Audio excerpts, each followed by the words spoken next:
changer à tout moment parce que le marché est dynamique. On peut se retrouver dans un moment où le produit qu'on vend actuellement ne fonctionne plus et il faut faire un autre produit. Et il ne faut pas qu'on soit en train de recommencer tout à zéro. Parce que comme vous avez des problèmes de ressources humaines, c'est comme ça que tous les autres entrepreneurs ont le même problème. Donc, on est donc tous en train de rechercher la perle rare.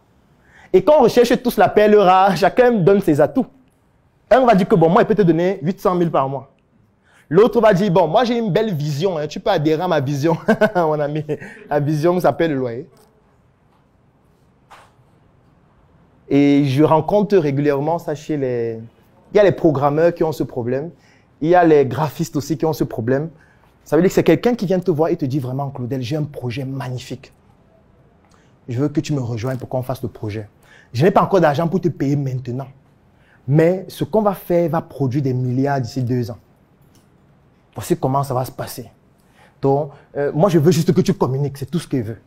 Tu n'as pas grand-chose à faire. Tu communiques juste. Et moi, je travaille sur le produit. Là, on devient les associés. Comme ça, dans 2 ans ou 5 ans, on gagne même 50 millions, 100 millions. D'après mes prévisions, c'est normalement 2 milliards. Mais vraiment, si on réduit au maximum, il peut rester même 50 millions, se partager ça. Je prends 60%, toi tu prends 20%. Et le reste, on met ça comme fonds de roulement. Le discours, il ne marche pas. Parce que la fin du discours, c'est bon, ok, ton projet, c'est vraiment très pertinent. Bon, tu veux donc payer combien pour communiquer dessus? C'est comme ça que ça va finir. Ou parfois, il peut venir te voir, toi qui es graphiste. Il dit, bon, je vois que tu fais de très bons visuels. J'ai un très bon projet là. Je veux que tu fasses les visuels et tu deviens mon partenaire. Tu fais des visuels et puis on va évaluer le nombre de visuels que tu as fait. Même dans 2 ans, je vais te rémunérer avec l'argent que l'entreprise va gagner. Et si l'entreprise ne gagne rien, il fait quoi? Ou il va te dire, bon, j'ai vu que tu fais de très bons sites internet. Je veux que tu fasses le site internet de mon entreprise qui va gagner des milliards d'ici 2 ans. Tu fais le site là, voilà comment, voilà le cahier des charges du site. Et puis, ça fait que tu deviens un associé, tu gères le site et tout. Et puis, après 2 ans qu'on gagne de l'argent, toi, tu auras ta part puisque c'est toi qui as fait le site. En fait, comme il n'a pas d'argent pour te payer, ce qu'il a à te proposer, c'est la vision que dans 2 ans, il va gagner 5 milliards. Sauf que ça ne marche pas. Si tu tombes dans ça, tu es juste naïf. Parce que chacun recherche les ressources humaines les plus compétentes. Tout le monde veut avoir les ressources humaines les plus pointues. Et quand tout le monde recherche, donc, ça fait que la demande devient plus importante que l'offre, surtout dans notre environnement où l'offre n'est même pas d'abord assez compétente et n'est pas diversifiée. Donc, tout le monde essaye d'avoir la meilleure ressource possible. Et vous n'êtes pas la personne la plus riche. Vous ne pouvez pas gagner sur le plan financier. Le combat est perdu d'avance. Vous ne pouvez pas gagner sur le plan de la notoriété. Il y a des entreprises qui existent depuis bien longtemps, qui ont plus de notoriété. Il y a des gens qui seront même prêts d'aller travailler dans certaines entreprises gratuitement juste pour leur notoriété. Il y a des gens qui sont contents de dire « j'ai travaillé dans telle entreprise » ou « je travaille dans telle entreprise ». Même si ces personnes ne sont pas payées, mais elles sont contentes de dire que j'ai travaillé dans telle parce que pour elles, dans leur CV, ça pèse plus. C'est pour ça que je dis que l'idéologie est importante, l'histoire que raconte votre entreprise est importante, parce que ça peut faire en sorte qu'à un moment donné, il y a des gens qui ont envie de travailler avec vous gratuitement. Donc, ils ne veulent pas être payés, ils veulent juste être dans votre écosystème et montrer de quoi ils sont capables parce qu'ils adhèrent à ce que vous faites. Oui. Mais comment est-ce que vous allez développer ça si vous vous concentrez seulement sur votre produit ou sur le service que vous vendez? Ça ne marche pas. Moi, tous les jours, les gens m'écrivent. Est-ce qu'il peut venir au bureau travailler avec vous? Je dis que non, on n'a pas assez de place. Il dit, ouais, même si je suis dehors. Je dis que non, on ne peut pas laisser quelqu'un dehors. Si la voiture te coûte, non, non, reste à la maison, s'il n'y a pas de problème. Tous les jours, les gens écrivent pour ça. Pourquoi? Est-ce que c'est parce qu'on vend des produits qui ont une quelque particularité? Non, ça n'a rien à voir avec les produits. C'est parce qu'il y a une idéologie qu'on développe, qu'on bâtit. Les gens s'y retrouvent dans cette idéologie-là et veulent se battre aussi pour apporter leur plus-value pour que ça se développe. Si toi, tu n'as pas d'idéologie, tout le temps, tu ne parles que de ton produit, tu ne parles que de ton service, tu satures les gens seulement avec ça. Mon frère, tu ne vas attirer que ceux qui sont passionnés par ce type de produit ou ce type de service, ou ceux qui ont besoin de ce type de produit ou ce type de service de manière ponctuelle.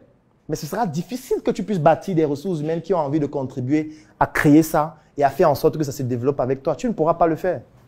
Parce que eux, tout ce qu'ils vont vouloir, donc, ce sera l'argent pour t'aider à développer ça. Puisque tu n'as pas une idéologie en laquelle ils se reconnaissent. Et c'est ça le piège dans lequel la plupart des personnes tombent. On se concentre trop sur le produit qu'on veut vendre. Tu vas dire, oui, j'ai ma boutique, je veux ouvrir une 2e boutique, 3e. Mais pourquoi tu veux ouvrir les boutiques? Quelle est l'idéologie derrière? Est-ce que tu as un objectif? Est-ce que tu as une vision derrière? Si tu en as une, c'est ça sur laquelle tu dois communiquer. Pour que quand quelqu'un arrive dans ta boutique, le label de ta boutique le pousse à se dire, vraiment, je veux travailler pour cette entreprise parce que ce qu'ils font est exceptionnel. Ce n'est pas seulement des produits qu'ils vendent, il y a vraiment une énergie là qu'ils ont et moi, ça me plaît de participer à ça. Si vous n'avez pas ça, en termes de ressources humaines, vous allez trop souffrir en fait. Vous allez trop souffrir parce que les autres vont ravager tout ce que vous avez. Et le danger, même encore le plus grave, c'est que vous pouvez vraiment avoir de bonnes ressources humaines, vous les développez, les autres attendent que vous les formiez, et quand ils sont déjà formés, ils viennent juste faire un enchère plus grand et ils débauchent. Oui, parce que tu n'auras jamais assez d'argent pour donner 800 000 à quelqu'un, 500 000, 1 million et tout ça. Donc, tu vas le développer, il va grandir. À un moment donné, quand il sera déjà bien formé, quelqu'un d'autre va lui dire que je te donne 800 000 par mois.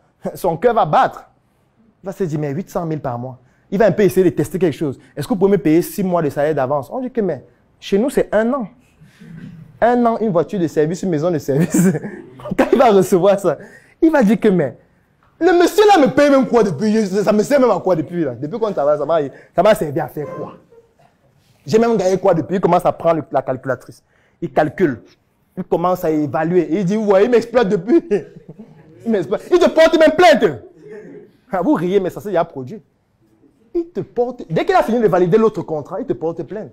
Que ce monsieur m'exploite depuis. Regarde, la preuve, c'est que voilà quelqu'un qui me paye 800 000. Lui, il me payait 120 000. Ça veut dire qu'il m'exploitait. Il savait ce qu'il valait, mais il ne voulait pas me payer.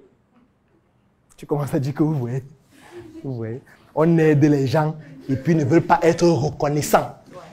On entre donc dans l'eau. J'offre 3 mois d'accompagnement sur mesure gratuitement à tous les membres de la Startup Academy.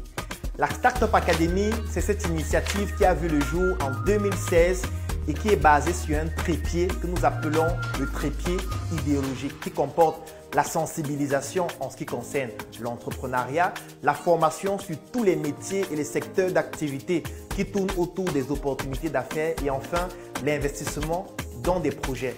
Que vous soyez un débutant, un étudiant, un entrepreneur ou alors toute personne qui est intéressée par les affaires, durant cet accompagnement qui va durer 3 mois et qui est entièrement gratuit, vous allez bénéficier de notre retour d'expérience, de notre visibilité et surtout de nos stratégies qui vont permettre à votre projet de pouvoir décoller. Je vais laisser un lien dans la description de cette vidéo et en commentaire. Vous cliquez dessus, vous remplissez le formulaire pour pouvoir bénéficier en exclusivité de cet accompagnement gratuit sur mesure par rapport à votre activité qui va durer 3 mois.